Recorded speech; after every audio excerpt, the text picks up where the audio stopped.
I can confirm that an analysis of the IDF operational systems indicates that a barrage of rockets was fired by terrorists in Gaza, passing in close proximity to the El-Hali al-Ma'adi hospital in Gaza at the time it was hit.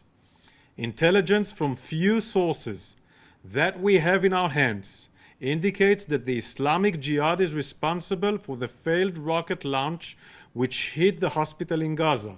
I repeat, this is the responsibility of Islamic Jihad that killed innocents in the hospital in Gaza. Immediate ceasefire. He is capable of telling Israel enough is enough. You have to stop this carnage against the Palestinian people in the Gaza Strip. Let this stop. Let humanitarian assistance take place.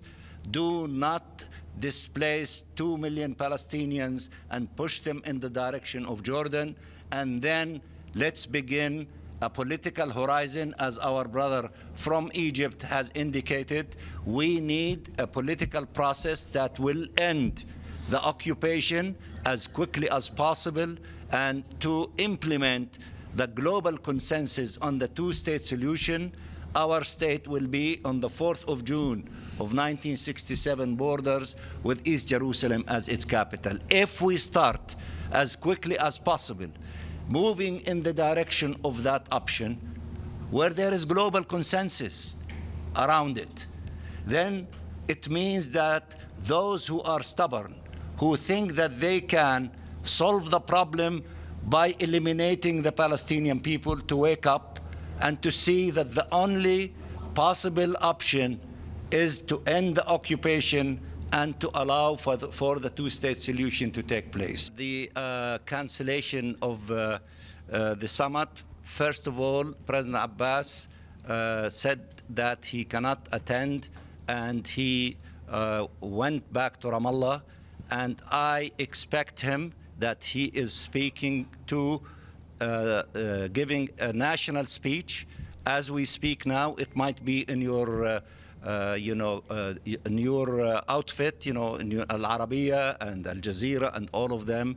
He is talking to the Palestinian people and to everyone as we speak, I believe, and he asked for a meeting for the Palestinian leadership.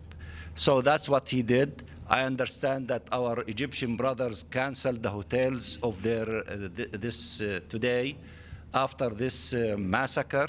Therefore, they canceled the participation, but I think my brother will speak to that. Yes, and then of course our Jordanian brothers said that we cannot have a summit with these conditions.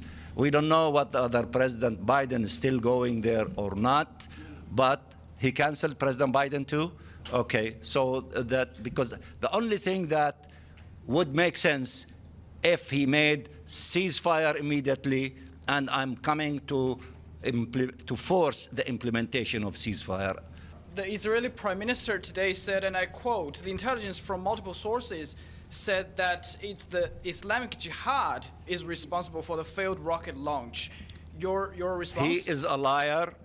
His spokesperson and digital spokesperson tweeted that Israel did the hit, thinking that there is around this hospital a base for Hamas, and then he deleted that tweet. We have a copy of that tweet, and Talal can share with you that tweet.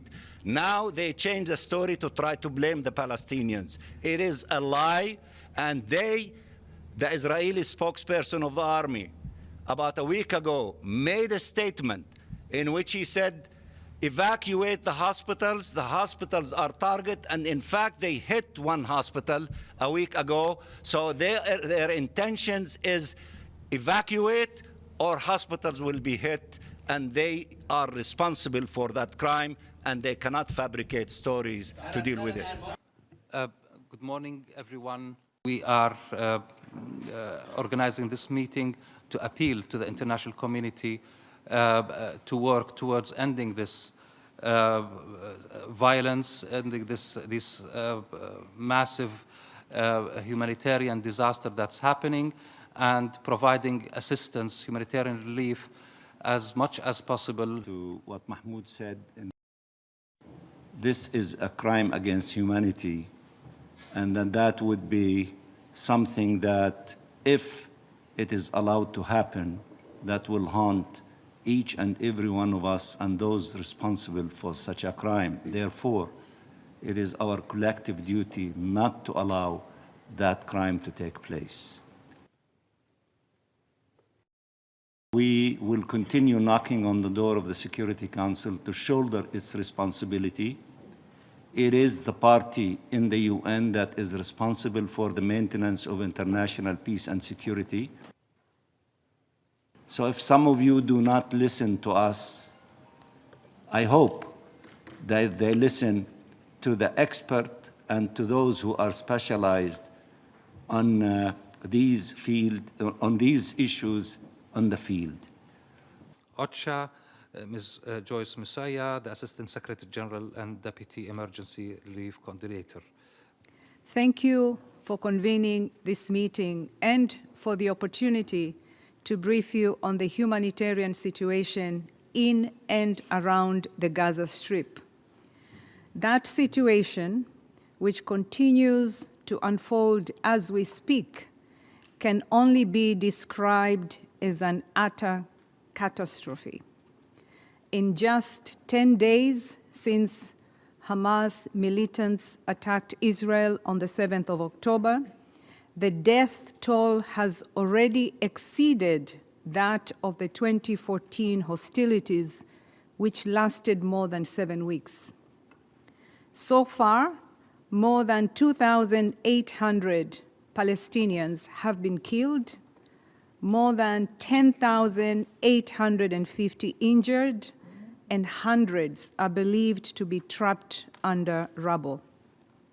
Israeli authorities have also now confirmed that 1,300 Israelis have been killed and more than 4,100 injured. Nearly 200 remain captive. They must be treated humanely. Hostages must be released immediately. Humanitarians have not been spared. 15 UNRWA staff and 5 from the Red Cross and Red Crescent movement have been killed. As hostilities escalate, these numbers will only rise, and an already dire humanitarian situation will continue to deteriorate. It is now estimated that as many as 1 million people have fled their homes to other parts of Gaza. In reality, civilians have nowhere to go, nowhere to escape the bombs and missiles, and nowhere to find water or food or to escape the unfolding humanitarian catastrophe. Humanitarian supplies are on standby.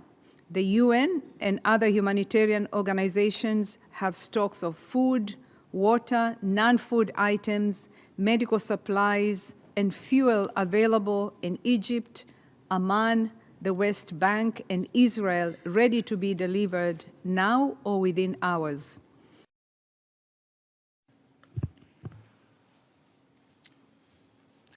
For the past 5 days, Gaza has had no electricity supply, pushing vital services, including health, water, and sanitation, to the brink of collapse and worsening food insecurity.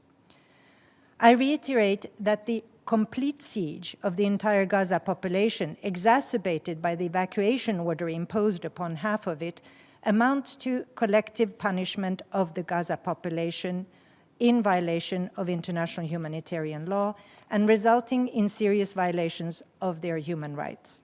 I call for the immediate lifting of these measures and also urge all parties to create humanitarian corridors between Gaza and Egypt through Rafah crossing to allow access to sufficient humanitarian aid and safe corridors for people to go to places where they can access this aid. I also call for an immediate humanitarian pause in the hostilities to allow entry of humanitarian aid. Humanitarian corridors should also enable safe movement of persons who wish to leave Gaza, but should not be used as an instrument of forcible displacement. The people of Gaza must be able to return to their homes when hostilities cease. The protection of civilians is paramount, and time is of essence to prevent a further humanitarian and human rights catastrophe. Ambassador Mahmoud, my dear brother, happy to attend this very important meeting.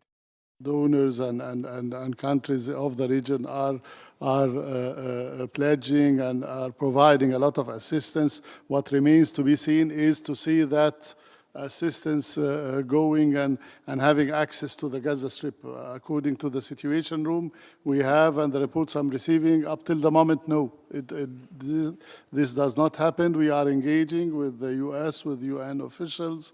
Everyone is on their toes, trying to see this happening and so on. We continue to hope that this would happen soon to alleviate the suffering.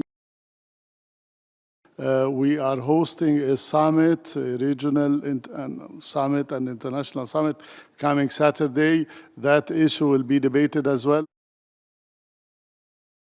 At the end of the day, that conflict is all about the failure of the whole international community to find and to preserve the two-state solution. I just want to start by saying that half of the 2.1 million people living in Gaza are children. And I think many of us in the room are parents. So imagine you're a parent living in Gaza and there's absolutely nothing you can do to protect your child, to give them a sense of security or safety or a sense of hope. And that's what should motivate every one of us to try to do everything to address this crisis. But as of 16 October, at least 724 Palestinian children have been reported killed and 2,450 reported as injured, largely from Ministry of Health, Palestinian Ministry of Health sources. The US has condemned at all levels the brutality of Hamas's attacks that set this humanitarian crisis in motion. And now, clearly, the vast majority of the families are suffering through no fault of their own. The President will begin his travel in the region tomorrow on Wednesday.